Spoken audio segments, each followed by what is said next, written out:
Hi, now let's learn about Hymenolepis nana.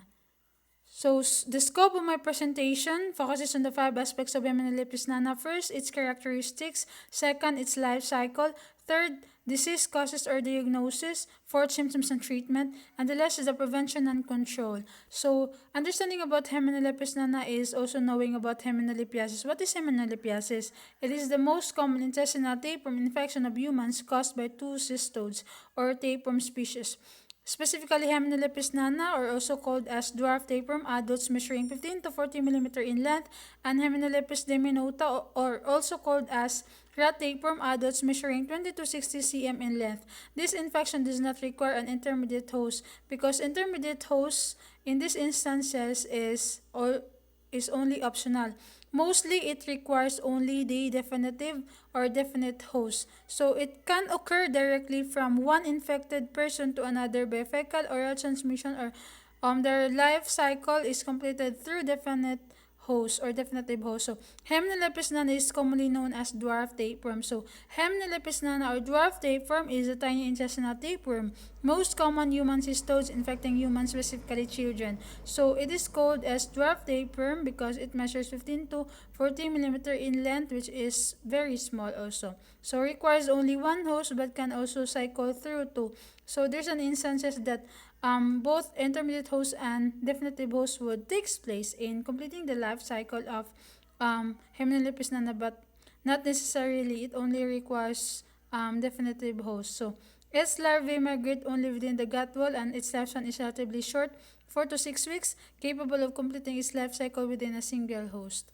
So Hymenolepis nana or dwarf tapeworm um, includes both definitive host and intermediate host, but the intermediate host is just optional. So what is intermediate host?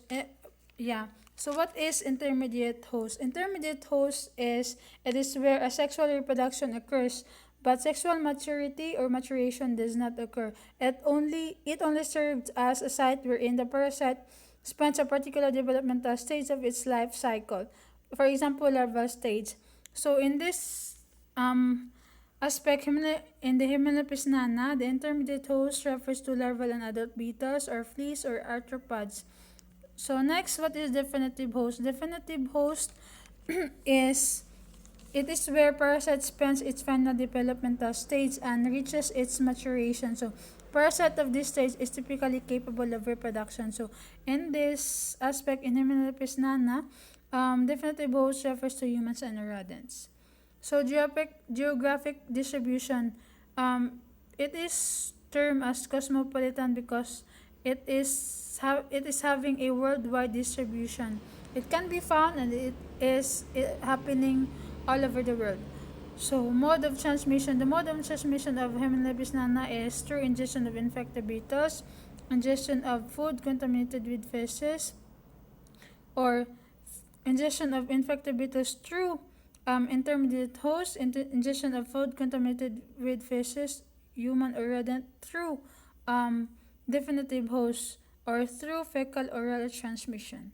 So geographic range. Hymenolepis nana can be found throughout the world but is usually common in temperate zone. Those places that the temperature are not so high and not so low, not so cold and not so hot. So most common cystode of humans and is found wherever there are human inhabitants, according to Roberts and Genevieve Jr. 2000. So habitat. Hymenolepis nana can be found wherever humans and rodents. A small animal such as mouse, rat, squirrel, or beaver that has sharp front-teeth lips.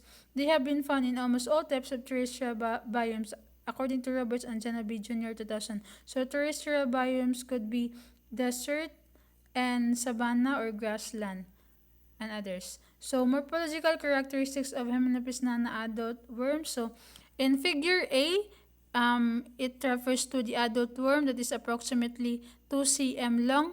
And in figure letter C, it is a proglottids that is comprised up of 200 proglottids.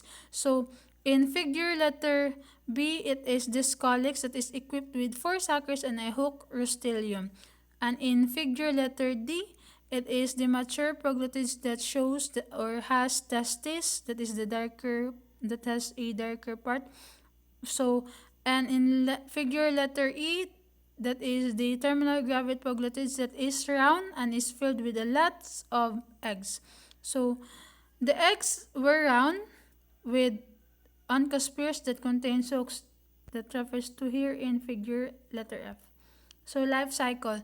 The life cycle of Hymenolepis nana takes place both direct life cycle and indirect life cycle. So direct life cycle through ingestion of infectious eggs. So embryonated egg of H. nana found in feces is ingested by humans from contaminated food, water, or hands. So eggs may be passed directly from person to person, usually by children, or through fecal oral transmission. So eggs may be ingested in food, especially grain products contaminated by rodent droppings, or parasite is common in mice. So next is the indirect life cycle. So indirect life cycle through ingestion of intermediate host, usually grain, beetles, and also flea containing cysticercoid larvae, which is less common. So life cycle processes. First is Hymenolepis nana starts when the microscopic eggs or embryonated eggs of Hymenolepis nana are passed with the stool of an infected human.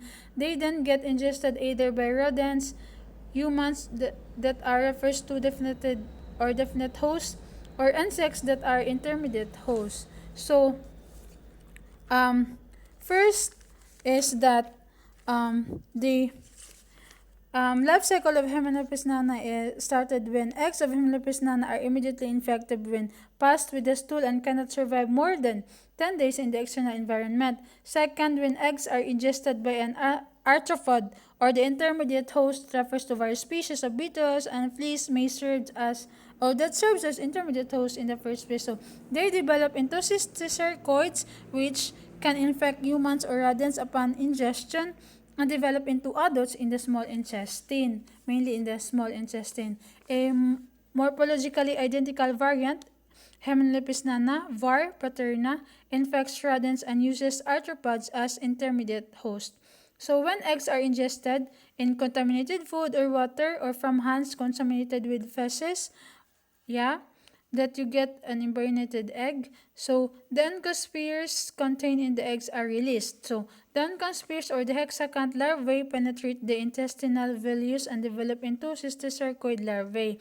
So upon rupture of the vilus, the cysticercoids return to the intestinal lumen, evaginate their scolexes. So attach to the intestinal mucosa and develop into the adults that reside into the ilia portion of the small intestine, producing gravid proglottids. So eggs are passed in the stool when released from proglottids through its genital atrium or when proglottids disintegrate in the small intestine. And last is an alternate mode of infection consists of internal autoinfection where the eggs release the hexacanth embryo which penetrates the vilus, continuing the infection cycle without passage through the external environment.